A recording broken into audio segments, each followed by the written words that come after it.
България е известна с красивата природа и местоположението си, което и отрежда ролята на оживен кръстопът на Балканите. Транспортните коридори безспорно са важни за икономиката ни, но трябва да пазим и биологичното разнообразие.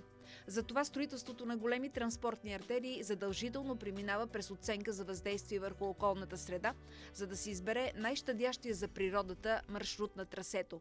Всеки пътувал по новата отсечка от автомагистрала Тракия е забелязал километрите предпазни мрежи за птиците.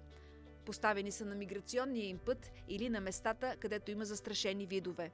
Тук, където сме, тази мрежа е поставена на територията на популацията на царски орли, птици, които са изключително редки. Те са уникални съоръжения. До сега не сме виждали такива проектирани и изградени в европейската и световната практика. Мрежите, които са с височина над 3 метра, са направени от специална материя, така че дори и да се удари птица в тях, тя няма как да се рани. Въпреки това, по тях са поставени силуети на хищни птици, така че това допълнително да отблъсква и да плаши пернатите.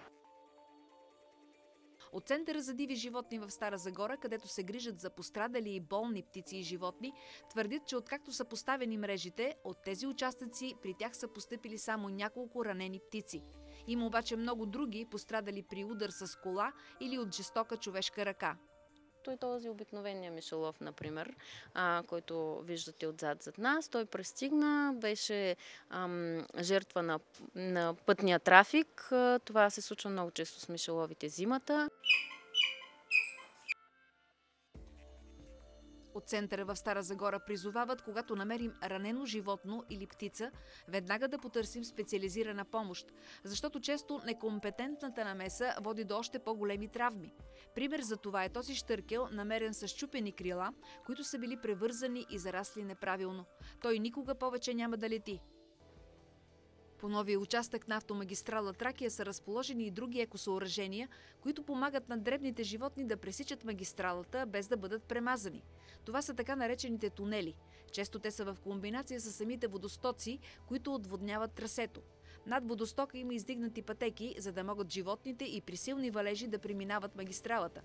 Най-често тунелите използват дребни гризачи, костенурки, земноводни и змии. Тунелите се изграждат в най-ниските части от магистралите, където от хиляди години преминава пътя на дребните животни. Коридор от ниски храсти помага на гризачите и влечугите да намерят тунелите, построени специално за тях. Поставянето на такива ограждения не е самоцел на някакви природозащитници или пък цел за усвояване на повече средства. И то не е спрямо нечии интереси, то пази както животните, така и хората, защото представете си, ако се движите с 240 км в час и костенурка или смоке на пътя. При строежа на пътища особено внимание е нужно към растителните видове. При изграждането на автомагистрала Марица, например, строителите са били изненадани от големите находища на блатно кукиче, което е изключително ценно растение, включено е в Червената книга. Използва се за производство на българското лекарство Нивалин. Наложило се строителите заедно с активисти от Зелени Балкани да преместят хиляди луковици на блатното кукиче в защитени местности. Едно от тези места беше една защитена местност край река Марица, където то беше изчезнало и по този начин не само бяха спасени блатните кукичета, но беше възстановен вида на друго място, където той е изчезнал. Говорейки за екология и пътища, не може да пропуснем железопътния транспорт, който е сред най-екологичните и не случайно е приоритет в Евросъюза. И у нас с механизмите на оперативна програма Транспорт не само се реализират големи ЖП проекти, но и се мисли за опазване на биоразнообразието. И тук се изграждат съоръжения за преминаване през линиите на защитени животински видове. За да се предотврати смъртността на птиците, при кацането им върху контактната мрежа и стълбовете на контактната мрежа се изграждат специални съоръжения, които възпрепятстват тяхното гнездене. Софийското метро е друг добър пример за екологичен транспорт. То води до намаляване на трафика, а от тук и до спестени газове и вредни емисии. С изграждането на новата линия на метрото, третата линия, ефектът се очаква да бъде значително по-голям. Около 30 000 допълнително вредни вещества по-малко в атмосферата на София, близо 18 000 автомобила по-малко ще се движат в София и пътно-транспортни происшествия с около 14% по-малко в града.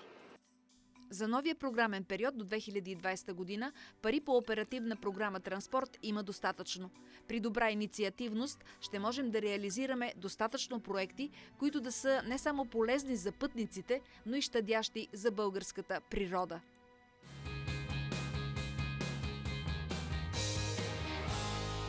На добър път БГ.